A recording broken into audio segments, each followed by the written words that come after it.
Alors, bonjour, je m'appelle Peggy, donc je vais avoir 50 ans bientôt et je suis artiste, peintre, fresquiste. Des univers qui se rejoignent puisque c'est le milieu artistique, mais c'est quand même différent, il y a des nuances.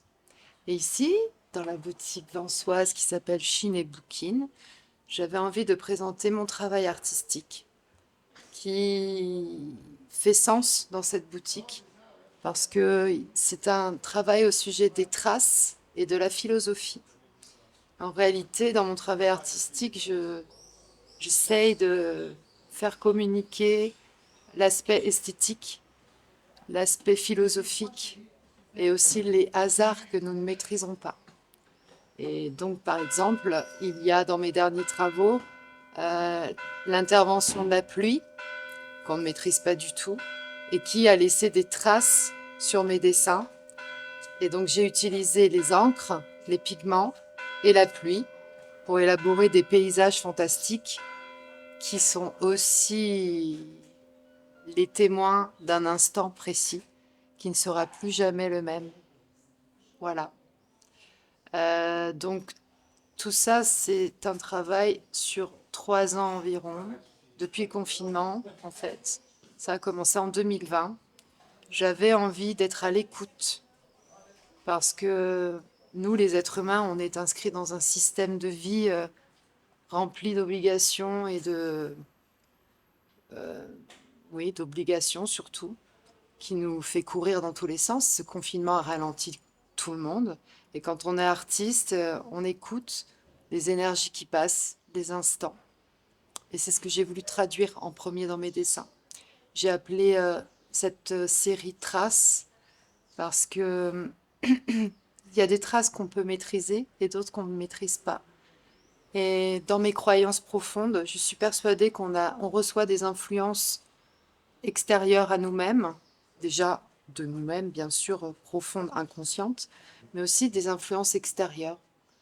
J'aime à croire et à imaginer que des planètes ou des grosses énergies qui passent à côté de la planète Terre nous influencent, nous, pauvres petits humains sur Terre.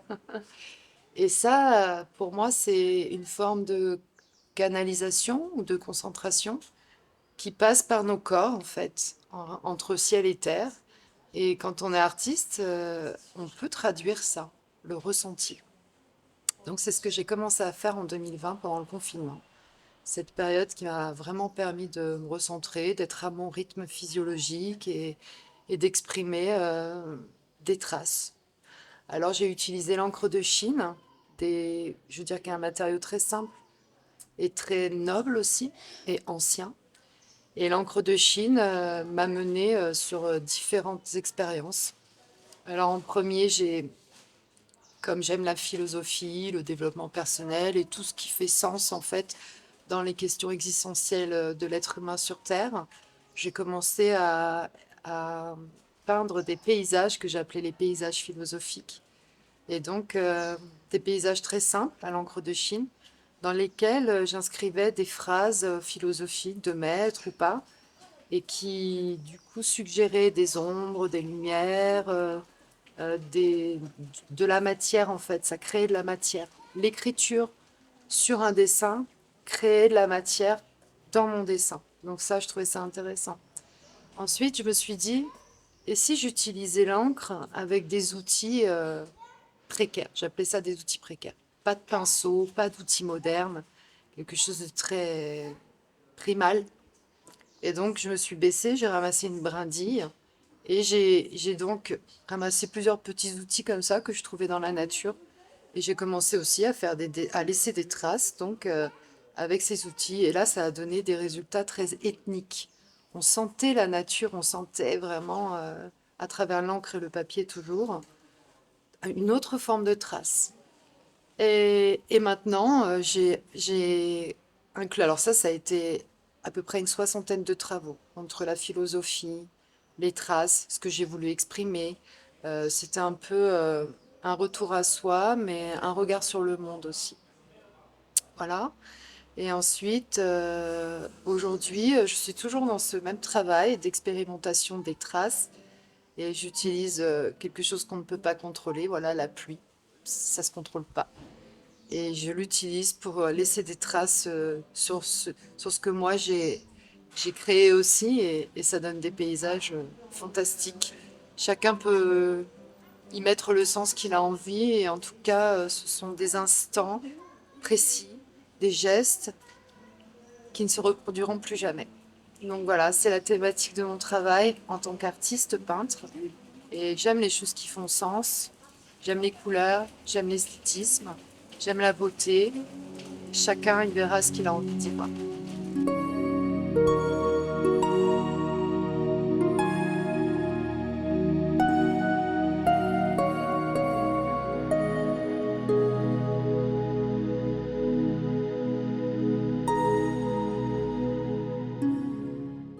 Alors, Peggy, pour vous, qu'est-ce que c'est qu'être artiste? Ah, à mon avis, tout le monde est artiste. Ça, c'est une grande question parce qu'un artiste, c'est quelqu'un qui s'exprime, pour moi, hein. Et peu importe avec quoi. De toute façon, la créativité, c'est le propre de l'artiste, hein, c'est-à-dire de poser une idée sur un support avec une technique. Mais en réalité, quand on cuisine bien, on peut être très créatif. Quand on chante, on est créatif. Quand on parle, on peut être très créatif.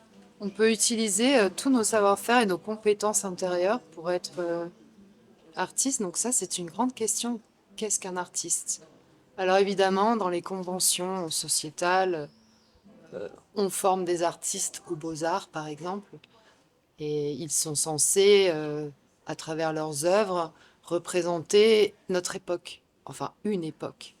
Et bon, on leur donne un diplôme qui prouve qu'ils ont fait ce parcours et que à la sortie de cette école, ils pourront être vraiment des artistes représentant leur époque. Mais par exemple, moi, j'ai toujours aimé l'art brut et j'ai toujours aimé le fait que certaines personnes, sans faire d'école, expriment, développent des compétences, testent, un peu comme des scientifiques qui cherchent, des chercheurs, qui expriment des idées, euh, qui utilisent la matière, les couleurs, la peinture, le dessin, les crayons, des techniques. Et pour moi, à partir du moment où on exprime quelque chose à travers une technique, on est un artiste.